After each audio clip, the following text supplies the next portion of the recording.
Today in the grain market, soybeans did surge today. That flooding and that port strike in Argentina is kind of underpinning actually the meal market, and it's also giving the boost to the soybeans. We had a 32.5 cents.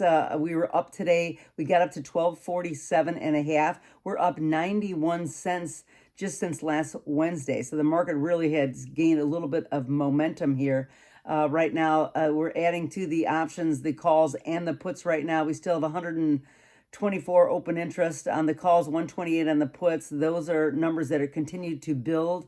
CVAL for soybeans is at 19.9%, with the oil at 29.7, and the meal is up 3% to 31.6. So that is rising. I expect that to even move higher as we go forward.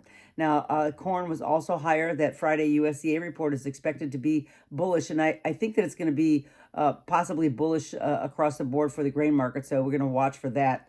That wheat rally also is kind of helping the corn as well. Futures were up about 10.25 cents today. We got up to 470. So we really broke out of that channel that we had been in for quite a while. We're actually back to prices as high as we were in January. Option open interest added 9,300 calls on Friday, mostly to the 550 strike. Is that an objective or some kind of a tell? Possibly. We can watch out for that. Also adding 5,200 to the put side as well. So we still have 224 open interest on the calls versus 149 on the put side. So a little bit of a 3-to-2 ratio, which is a pretty strong showing. The CVAL on the corn is at 23.8%.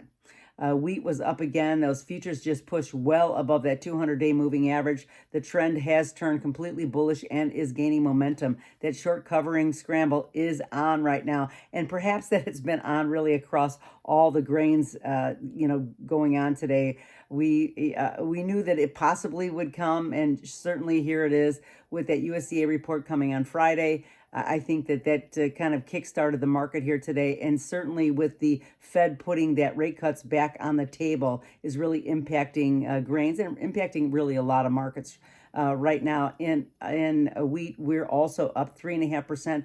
On the CVAL, we're at 30.2% today.